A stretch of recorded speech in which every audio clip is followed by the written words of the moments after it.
사랑하는 성도 여러분, 시청자 여러분, 이 시간은 선의 네 번째 말씀으로 요나단의 선에 대해 살펴보고자 합니다. 다음 선의 다섯 번째 시간에는 다윗의 선에 대해 살펴보려고 합니다. 요나단은 이스라엘의 초대 왕인 사울의 아들로서 사울의 뒤를 이어 왕이 될 수도 있는 사람이었고, 다윗은 하나님께서 사울을 왕위에서 폐하시고 왕으로 세우겠다고 한 사람이지요. 그러나 왕위에 한 사람만 오를 수 있기 때문에 상식적으로는 다윗과 요나단이 분명히 적수입니다.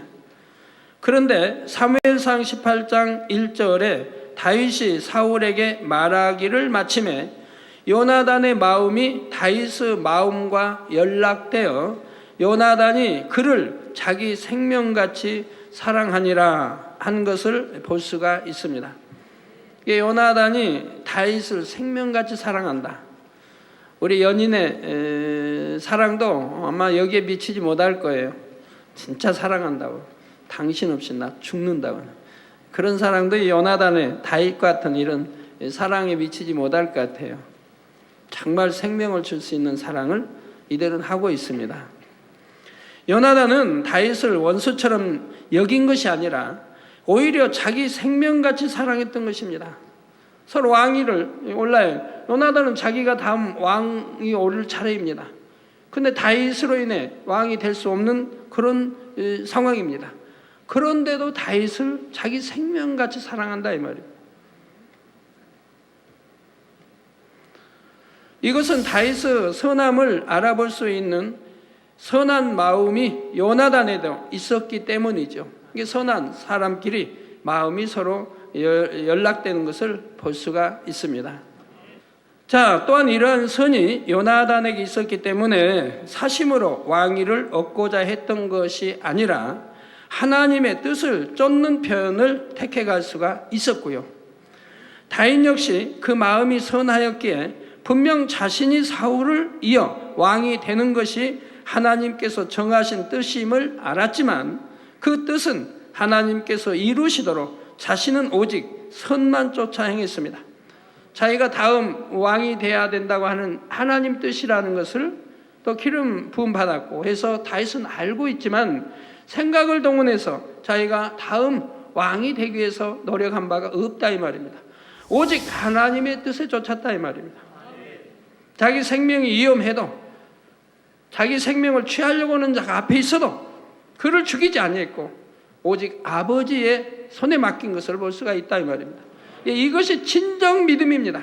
진정 이것이 믿음인 거예요. 이 시간과 다음 시간에 다윗과 요나단이 과연 어떻게 선을 쫓았는지를 말씀드릴 때 성도님들 자신의 삶에 잘 적용할 수 있기를 바랍니다.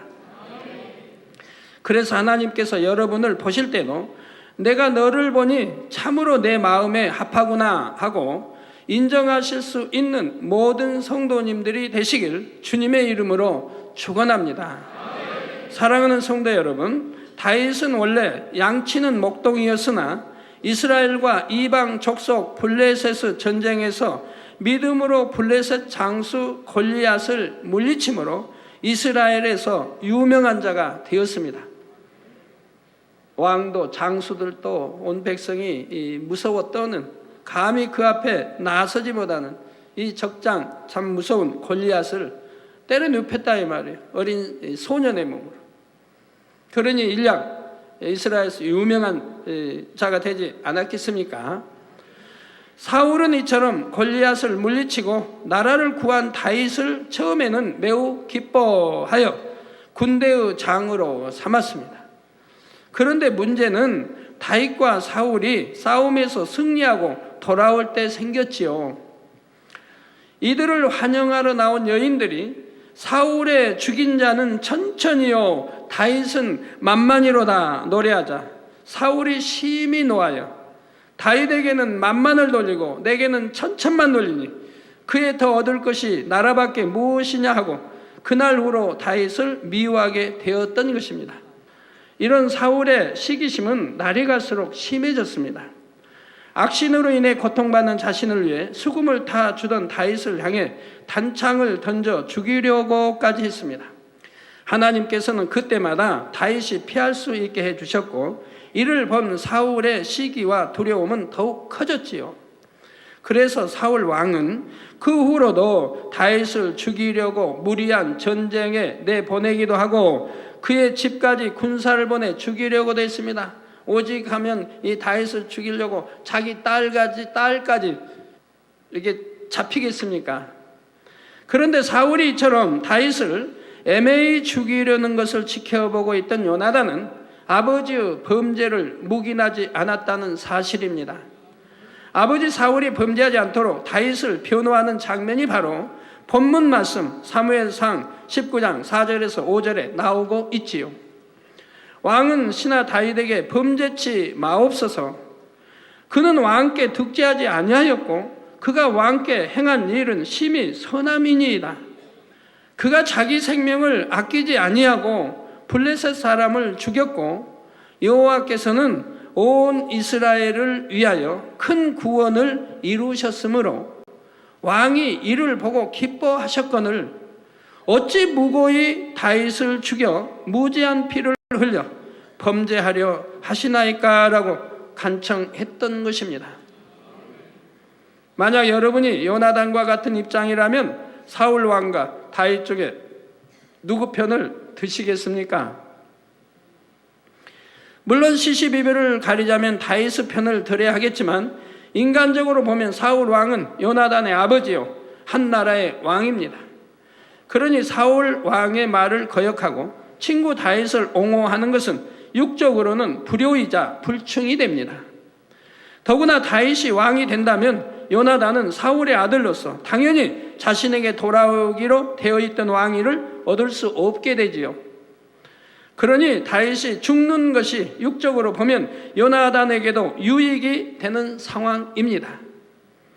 그러나 요나단은 하나님의 뜻을 알았기에 아버지가 하나님의 뜻을 거역하는 것과 더군다나 애매히 다윗을 죽이려는 큰 악을 행치 않도록 최선을 다해 막고자 했습니다.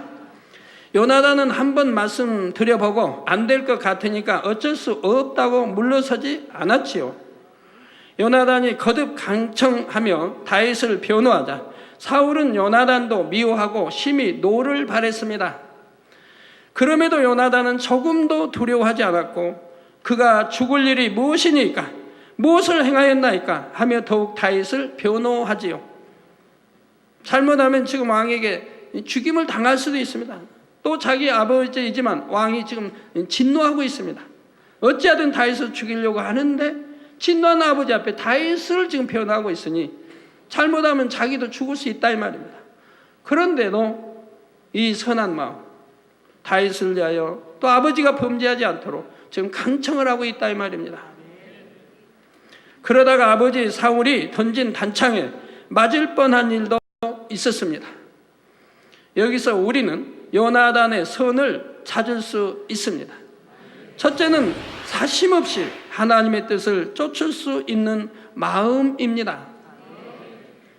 요나단은 자기 아버지 사울이 이미 하나님의 싫어하신 바가 되었고 다윗이 다음 왕이 되는 것이 하나님의 뜻임을 알았지요. 요나단은 자기 왕이 될 수 있는 입장이었음에도 이러한 하나님의 뜻을 사심없이 받아들였고 오히려 다윗이 잘 되도록 도왔다는 사실입니다. 세례 요한은 구세주로 오신 예수님을 알아보았고 자신을 따르던 사람들이 예수님께로 가는 것을 보았을 때 어떠한 마음이었을까요? 서운한 마음이 들었겠지요? 아니요? 불편한 마음이었던가요? 아니요? 요한복음 3장 30절에 그는 흥하여야 하겠고, 즉 우리 주님 예수는 흥하여야 하겠고 나는 쇠하여야 하리라 고백한 것을 볼 수가 있습니다. 중심의 고백입니다. 이처럼 하나님의 뜻이 온전히 이루어지는 일이라면 자신의 명예도 자신의 영광도 기꺼이 포기할 수 있는 마음이 바로 하나님께서 보실 때의 선인 것입니다.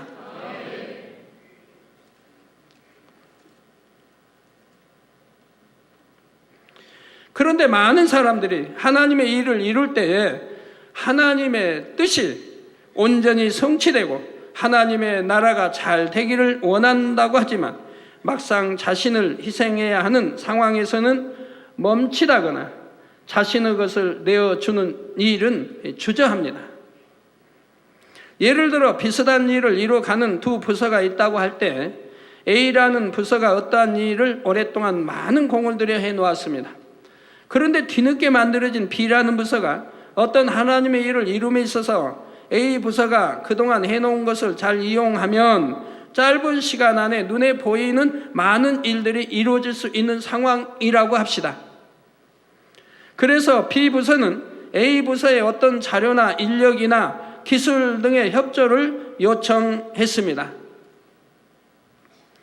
이럴 때 A 부서의 머리나 A 부서 사람들이 그동안 자신들이 수고해서 이루어놓은 것들을 과연 기쁨으로 기꺼이 내놓을 수 있는가 하는 것이지요. 우리가 그동안 이것을 위해 얼마나 많은 수고를 했는데 저들은 이것을 쉽게 가져가는가라는 생각이 조금이라도 들어서 내어주기가 아깝다면 한번 자신을 돌아보아야 합니다. 하나님의 나라의 도구로서 하나님의 나라를 위해 일한다 했지만 사심 곧 자기 욕심을 구하는 마음이 있었다는 사실을 깨우쳐야 하지요. 요나단이나 세례 요한의 마음과 같이 하나님의 뜻이 온전히 설 수 있다면 나 자신은 아무 영예나 칭찬을 얻지 못해도 소금처럼 아무 형체도 없이 녹아질 수 있는 마음이 바로 하나님께서 보시기에 선입니다. 나는 손해가 된다 할지라도 설령 내게는 아무 유익이 되지 않는다 할지라도 하나님의 나라가 이루어질 수 있다면 다 희생할 수 있는 마음, 다 내어줄 수 있는 마음, 또 상대의 이익을 구해줄 수 있는 마음이 선한 마음이지요. 이런 선한 마음, 이러한 선의 마음으로 헌신하고 충성하는 사람은 설령 당장은 눈에 띄게 드러나지 않는다 해도 하나님께서는 반드시 그 선을 기억하시고 은총을 내려주신다는 사실을 믿으시기 바랍니다. 성도 여러분, 요나단에게서 배울 수 있는 두 번째 선은 사랑하는 사람이 범죄하는 것을 막기 위해 온 힘을 다하는 선입니다. 바로 요나단은 아버지 사울이 다윗을 죽이려는 큰 악을 행하는 것을 막기 위해 살기 등등한 아버지께 나아가기를 두려워하지 않고 계속해서 간청했습니다. 이는 그 아비 사울이 악할지라도 요나단은 아버지를 진심으로 사랑했기 때문입니다. 그러하기에 어찌하든 더 큰 악을 행치 않도록 자신이 아버지께 미움을 받고 해를 받게 된다 해도 거듭거듭 간청했던 것이지요. 예전에 진정한 충신들은 왕을 진심으로 사랑하기에 왕이 그릇 행할 때에는 자신의 목숨을 걸고라도 왕 앞에 나아가 바른 말하기를 주저하지 않았던 것을 볼 수가 있습니다. 그러나 간신들은 왕이 참으로 잘 되는 길이 무엇인지를 생각하기보다는 일신의 안위를 위해서는 어떻게 말하고 어떻게 행동해야 할까를 먼저 생각합니다. 그러면 오늘을 살아가는 여러분들은 어떠신지요? 먼저 가정에서 부모님이나 형제 자매들이 사망의 길로 가는 것을 볼 때 여러분은 그 가족들을 생명의 길로 인도하기 위해 얼마나 노력하셨습니까?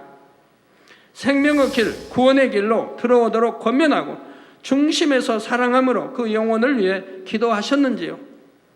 자, 여러분의 전도를 받아들이기는커녕 오히려 여러분을 핍박하고 힘들게 한다 해도 변함없이 위하여 기도하고 사랑으로 섬기셨는지요? 아니면 도저히 가망이 없다고 포기하거나 하나님께 맡기고 기도한다면서 여러분이 지켜야 할 도리는 간과하지 않았는지요? 교회 안에서 여러분이 소속된 부서나 조직 속에서도 마찬가지입니다. 여러분이 섬기는 윗사람이 비진리를 행하거나 불법을 행하는 것을 볼 때 여러분은 어떻게 하십니까? 여러분이 정녕 윗분을 존중하고 사랑한다면 먼저는 그 허물을 드러내지 않을 것입니다. 잠언 17장 9절에 허물을 덮어주는 자는 사랑을 구하는 자요, 그것을 거듭 말하는 자는 친한 것을 이간하는 자니라 말씀하셨기 때문입니다. 그런데 명백한 비진리를 행한 것도 아닌데 내 의나 내 생각에 맞지 않는다 하며 윗분을 내 임의로 판단하여 윗분에 대해 좋지 않는 말을 하고 퍼뜨린다면 이는 마음이 얼마나 선치 못하고 사랑이 없는 행위인지를 깨달아야 합니다. 설령 윗분이 정말 하나님의 뜻에 어긋나는 길로 가고 있다 해도 그릇 행하는 윗분의 허물을 거듭 말하는 것은 하나님의 뜻이 이루어지도록 하는데 아무런 도움이 안 된다는 사실입니다. 오히려 원수마귀 사단으로 하여금 더욱 해방할 거리를 주는 것이기 때문에 그렇다고 내가 말할 계제가 아니다 하고 물러서서 방관하는 것도 선이 아닙니다. 하나님의 일이 그르쳐지는 것을 보면서도 그냥 방관하고 있다면 이것이 진정 하나님을 사랑하는 것인지 한번 생각해 보아야 하지요. 자, 그러면 어떻게 해야 선일까요? 먼저는 자신이 해 받을 것을 두려워하지 않고 진리를 아랠 수 있는 담대함이 있어야 합니다.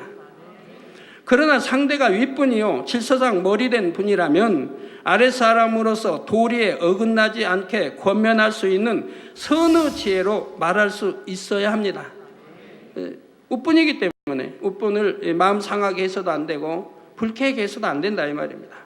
기도하고 지혜를 해서 정말 선한 마음속에 사랑하는 마음속에서 도리에 어긋나지 않게 아랫사람으로서 권면할 수 있는 이런 선의 지혜로 말을 해야 한다 이 말입니다. 진실은 통하기 마련이기에 내가 진정선으로 그리고 사랑과 섬김의 마음으로 권면한다면 윗분도 마음 상해하지 않으면서 그 말에 귀를 기울일 수 있게 됩니다. 이렇게 해서 윗분이나 동료나 형제, 자매가 범죄치 않고 진리 안에서 더 충만하게 달려갈 수 있게 해 주었다면 이는 선으로 인해 그 영혼을 얻은 것이 되니 하늘에도 상급이 되지요. 야고보서 5장 19절에서 20절에도 보면 내 형제들아 너희 중에 미혹하여 진리를 떠난 자를 누가 돌아서게 하면 너희가 알 것은 죄인을 미혹한 길에서 돌아서게 하는 자가 그 영혼을 사망에서 구원하여 허다한 죄를 덮을 것이니라 말씀했습니다. 저 또한 성도님들을 너무도 사랑하기에 어떻게든 성도들이 죄를 짓지 않고 진리 가운데 살아가도록 최선을 다해 노력해 왔지요. 이 단에서는 아버지 하나님의 선하신 뜻을 정성 다해 가르쳐 왔으며 말씀을 확증하는 증거들을 보여드렸습니다. 그리고 나서 내 할 바를 다했다 하지 않고 한 영혼 한 영혼을 제 마음에 품고 기도하기를 오늘날까지 쉬지 않고 있지요. 또한 실질적인 사랑의 행함이 필요한 경우에는 그에 맞는 섬김을 보이므로 성도들이 연약하여 범죄치 않고 더 충만하게 달려갈 수 있도록 했던 것입니다. 따뜻하게 보살펴 줌으로 막아질 일이라면 한 번이라도 더 관심을 가져주고 구제를 통해 막아질 일이라면 구제를 해서 범죄를 막기도 하는 것입니다. 예를 들어 어떤 성도에게 100만 원을 구제하려 했다가도 그 이상 일정의 액수를 더 구제하는 경우가 있지요. 꼭 필요한 금액만 구제하면 믿음이 연약한 성도가 필요한 데만 다 쓰고 11조를 하지 못하므로 하나님 앞에 또 죄를 범할까 염려가 되어서입니다. 그래서 아예 11조까지 드릴 수 있도록 꼭 필요한 금액 이상 넉넉하게 구제하는 것입니다. 그런데 이처럼 제 편에서는 최선을 다해 성도들이 진리 가운데 살아가도록 도와주어도 결국 또 죄를 짓는 성도들이 나오기도 하는데 그럴 때 제 마음은 어떨까요? 그를 멀리하고 싶을까요? 아닙니다. 오히려 어떻게 하면 상대에게 사랑과 긍휼을 베풀 수 있을까를 생각하게 되고, 어떻게 하면 진리 안에, 진리로 빛 가운데 나오게 할까를 생각하게 되고 기도하게 되는 것이지요. 그런데 범죄한 사람들 중에는 이제 더 이상 용서받을 수 없는 경우도 있었지요. 저는 그러한 영혼이라도 다시금 마음에 품고 아버지 하나님 앞에 공의를 뛰어넘는 사랑으로 용서해 주실 것을 간구했던 것입니다. 그러한 영혼들을 위해 제가 마음에 품고 기도하면 전 애통으로 인해 기가 빠지고 마음에는 심한 고통을 받게 됩니다. 그렇다 할지라도 저는 한 영혼이라도 더 구원으로 인도할 수 있다면, 그렇게 구원의 기회를 얻은 영혼들이 다시는 범죄치 않고 생명의 길을 갈 수 있다면 기꺼이 해산하는 수고를 하고자 했던 것입니다. 자, 이처럼 사랑하는 사람이 범죄하거나 옳지 못한 길로 가는 것을 막기 위해 최선을 다하는 것이 선이기 때문입니다. 사랑하는 성도 여러분, 우리가 요나단을 통해 배울 수 있는 세 번째 선은 아버지에 대한 도리를 끝까지 다했다는 것입니다. 선한 사람들은 누가 악을 행하는 것을 볼 때 차라리 눈을 돌려버리고 싶고 악한 사람 곁에 머물기를 원치 않습니다. 더구나 다른 사람도 아닌 가족이나 사랑하는 사람이 죄를 지으면 그것을 곁에서 지켜보는 선한 사람은 더욱 큰 고통을 받을 수밖에 없지요. 그런데 요나단은 악한 아버지로 인해 많은 고통을 받으면서도 자녀로서의 도리를 결코 저버리지 않았습니다. 아버지의 행동에 대해서 선악을 구분했지만 그것은 선한 사랑의 마음에서 나온 행동이었지요. 하나님께서 이미 아버지 사울 왕을 버리신 것을 알았고, 하나님께서 외면하신 악인과 함께하는 결과가 어떻게 되리라는 것까지 예상할 수 있었지만 요나단은 결코 아버지의 곁을 떠나지 않았습니다. 그리고 블레셋과의 전투에서 아버지 사울 왕과 함께 싸우다가 당당히 죽음을 맞이했던 것입니다. 이처럼 요나단이 아버지 사울을 떠나지 않고 끝까지 생사를 함께함으로 도리를 다했던 것을 바로 선이라 할 수 있다 했지요. 그런데 이를 하나님께서 버린 사람이라도 도리를 쫓아 끝까지 함께하는 것이 선이라고 잘못 오해해서는 안 됩니다. 요나단은 아버지 사울의 악함을 알았고 아버지가 범죄치 않도록 수차례 간청을 했습니다. 그러니 요나단이 사울과 끝까지 함께했던 것은 자녀된 입장에서 멸망의 길로 가는 아버지를 자신마저 차마 외면할 수 없었기 때문이고, 자녀된 도리를 다하기 위함이었지 아버지 사울에게 동조하거나 사울의 악함을 몰라서가 아니었습니다. 그러므로 심히 큰 악을 가지고도 깨닫지 못하며 돌이키려고도 하지 않는 사람과 도리를 쫓아 끝까지 함께하는 것이 선이라고 잘못 이해하시는 분은 한 분도 안 계시기를 바랍니다. 성도 여러분, 한때는 서로 사랑하였기에 100년 가약의 부부의 연을 맺었으면서도 막상 결혼하여 보니 나타나는 여러 가지 문제들을 뛰어넘지 못하고 결국 많은 사람들이 이혼을 하고 있으니, 도대체 얼마나 많은 사람들이 이혼을 하고 있습니까? 언제는 성격이 맞는 줄로 알았나요? 다른 배에서 태어나 다른 환경에서 다른 스승 밑에서 다른 교육을 받고 다른 책을 보고 성장했는데 어떻게 상대의 성격과 내 성격이 똑같다라고 생각을 했습니까?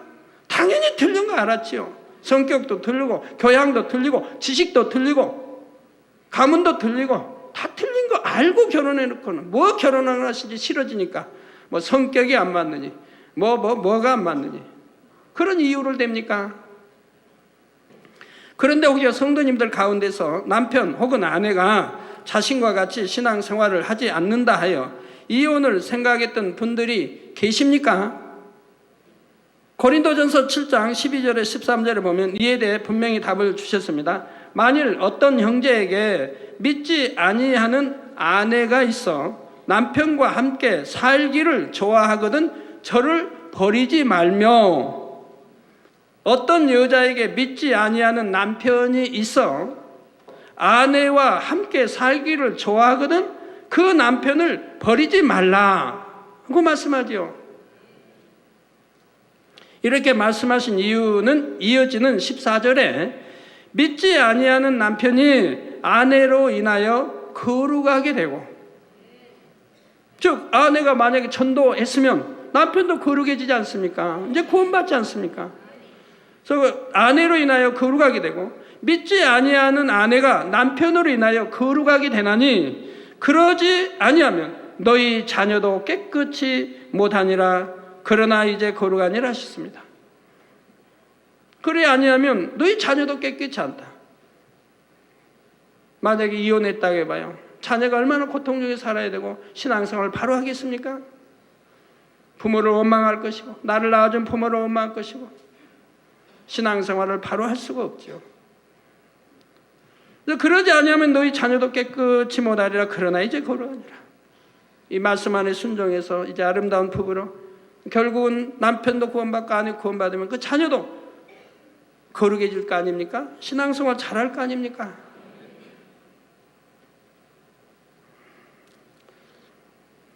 그래서 여러분들이 이렇게 말씀에 잘 음미하시고 양식을 잘 삼아야 돼요. 또 이러면 무조건 어떤 사람은 성경에 보니까 절대 이혼하지 못하겠다. 이혼하면 죄라고 했다. 그러면서 상담을 해준다면 그럼 그런 말씀이 성경에 어디 있나요? 절대로 이혼은 안 된다는 말씀은 없고 그걸 죄라고 하는 것이 없어요. 하나님 말씀에서 거역됐을 때 죄입니다. 하나님은 이렇게 권면했습니다. 믿지 않는 자가 헤어지기를 싫어한다. 사랑. 그런다면 헤어지지 말고 그를 구원시켜라고 이렇게 말씀했어요. 근데 만약에 믿지 않은 상대가 자기까지도 믿지 못하게 핍박을 하고 교회 못 나가게 하고 그러면 어찌해야죠? 만약에 둘 중에 하나를 택해라. 교회를 택하든가 아니면 나를 택하든가. 그러면 이쪽을 택하면 자기도 지옥에 가는데 하나님이 그걸 원하시겠습니까? 하나님은 자녀가 구원받기를 원하죠. 생명으로 나오기를 원하죠. 원수마의 사단에 의해서 역사되는 거기에 동조해서 지옥 가는 거 원치 아니할 거 아닙니까? 그래서 만약에 나와 좀 살기를 원하면은 어찌하다 헤어지지 말고 살라는 것이지. 나를 핍박하고 때리고 교회도 못 나가게 하고 이런 경우가 된다면 내가 거기에 동조해서 사망 길로 갈 바에는 사망 길로 가지 않은 길을 택해야 할 것이라 이 말이에요. 그러나 그런 핍박을 이겨내고 어찌하든 기도해서 내 남편을 구원시킬 수 있다고 한다면 오히려 그 길을 택해야 할 것이라 이 말입니다. 내가 핍박을 받을지라도 매를 맞을지라도 내가 어찌하든 나 사랑하는 남편을 또 자식들의 아비를 어찌하든 내가 기도하고 내가 돌이키게 하고 어찌하든 영혼을 구원해 내야겠다고 한다면 그건 너무나 뜨거운 사랑 아닙니까? 그런 사랑의 기도, 그런 사랑의 마음이 있어야죠. 그래서 좀 맞더라도 내가 어찌하든 남편을 구원시켰다고 한다면 그 상급이 얼마나 크겠습니까? 당연히 그 길을 택해야죠. 그러나 내가 남편으로 신앙생활을 할 수 없고 교회를 떠나야 되고 결국 사망을 갈 수밖에 없다고 할 경우라고 한다면 그때는 어찌 해야 되겠습니까? 답이 나오지 않습니까?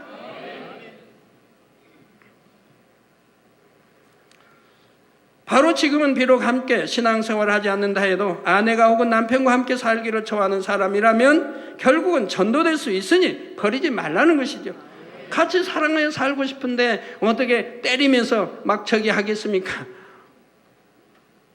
그런데 그렇지 않은 경우도 있습니다. 남편이나 아내가 심히도 강팍하고 악하여 복음을 받아들이지는 않는 것은 물론이요, 신앙생활을 하고 있는 자신의 영혼마저 자칫 구원받을 수 없는 상황으로 만들어갈 수 있다면 이럴 때도 끝까지 그와 함께 하는 것이 선이겠는가 다시 한번 생각해 보아야 하는 것입니다. 결론을 말씀드립니다. 사랑하는 성도 여러분, 이 시간은 요나단을 통해 세 가지 선의 분야를 살펴보았습니다. 첫 번째 선은 사심없이 하나님의 뜻을 쫓을 수 있는 마음이었고, 두 번째는 사랑하는 사람이 범죄하는 것을 막기 위해 온 힘을 다하는 선이었죠. 세 번째 선은 자신의 도리를 끝까지 다했다는 점이었습니다. 아까 그 말씀드린 거 좀 이어서 더 보충해야 되겠네요. 정말 이제 이혼할 수밖에 없는 상황이 이르면 하나님은 뭐라고 하셨어요? 이혼하기 전에 이혼하지 말고 별거에 살으라고 하는, 별거에 살아. 별거에 살다 보면 기도할 거 아닙니까? 사랑도 확인해 볼 거 아닙니까? 내가 정말 이혼하는 것이 참 선인가? 그렇게 해야 되겠다. 아니면 참고 살고 다시 합하여 사는 것이, 별거에 보면 내가 점거하지 못한 그런 사랑도 발견할 수 있다 이 말입니다. 헤어지니까 정말 외롭다. 남편 생각이 난다. 아내 생각이 난다. 내 헤어지는 것은 합당하지 않은 것이구나. 아니면 다시 합쳐서 살아야, 이런 별거 하다 보면 여러 가지 생각이 작용해서 이제 전에 헤어지자고 하는 그거와 다른 또 마음이 생겨나는 걸 확인할 수도 있게 된다 이 말입니다.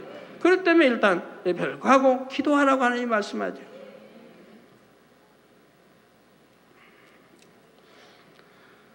세 번째 선은 자신의 도리를 끝까지 다했다는 점이었습니다. 그러니까 요나단은 참으로 선하기 때문에 자기 아버지를 버릴 수는 없다 이 말입니다. 그래서 아버지를 떠나지 않고 버리지는 않았다. 그런다고 아버지를 동조할 수도 없다 이 말입니다.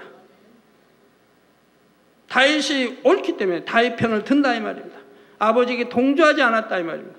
그렇지만 아버지를 버리지도 아니했다 이 말입니다. 이것이 참된 선이라 이 말입니다. 그런데 우리가 한 가지 더 깨달아야 할 점은, 범죄하는 것 자체가 자신을 사랑하는 사람들에게는 큰 고통을 안겨주는 일이라는 사실입니다. 만일 여러분이 죄를 범하거나 악을 품고 있다면 여러분을 인해 가장 애타하시는 분이 누구일까요? 바로 여러분을 가장 사랑하시는 분, 여러분의 아버지가 되시는 하나님이시며 구세주가 되시는 예수 그리스도이십니다.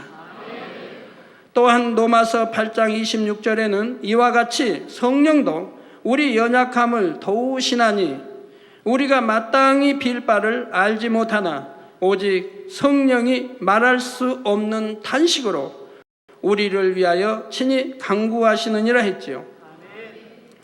주님께서는 우리의 죄를 사해 주시기 위해 십자가를 지셨는데 그것도 부족하여 또다시 범죄함으로 주님과 성령님께서 애타게 중보기도 하시도록 해서는 결코 안 됩니다. 너무 마이너스가 돼요. 내가 돌이켰다 할지라도 너무너무 마이너스가 되는 거예요. 하늘나라의 상급도 그렇고 앞으로 영으로 들어가는데 그렇고 많은 지장을 받는다 이 말이에요.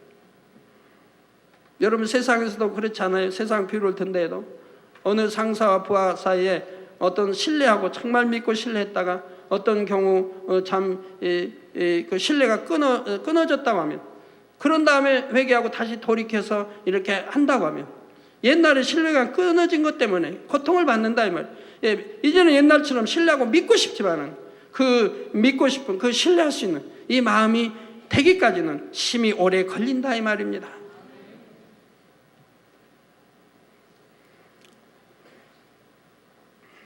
진정 아버지 하나님의 사랑을 안다면 더 이상 아버지의 마음을 안타깝게 해서는 안 되며 이제는 기쁨만 드리는 자녀들이 되어야 하지요. 요한일서 5장 18절 전반절에도 하나님께로서 난 자마다 범죄치 아니하는 줄을 우리가 아노라 하셨습니다. 그리고 후반절에서 이처럼 범죄치 않는 사람에게는 하나님께로서 나신 자가 저를 지키시매 악한 자가 저를 만지지도 못하느니라고 약속해 주셨습니다. 이는 원수마귀 사단이 만질 수도 없고 설령 어떤 시험환란이 왔다 하더라도 살아계신 하나님의 능력을 믿고 의뢰하며 원수마귀는 물러가게 되어 범사의 형통한 복을 받을 수 있지요. 그러므로 우리 성도님들 자신뿐만 아니라 이 여러분 주변의 모든 분들도 영의 흐름을 함께 타고 생명으로 영으로 원영으로 들어올 수 있도록 서로가 서로를 끌어주고 당겨주는 사랑이 넘치는 모습이 되실 수 있기를 바랍니다. 그리하여 더욱 신속히 온전한 선에 이르심으로 아버지 하나님께서 예비하신 영광과 축복의 대열에 모두 함께 설 수 있게 되시길 주님의 이름으로 축원합니다.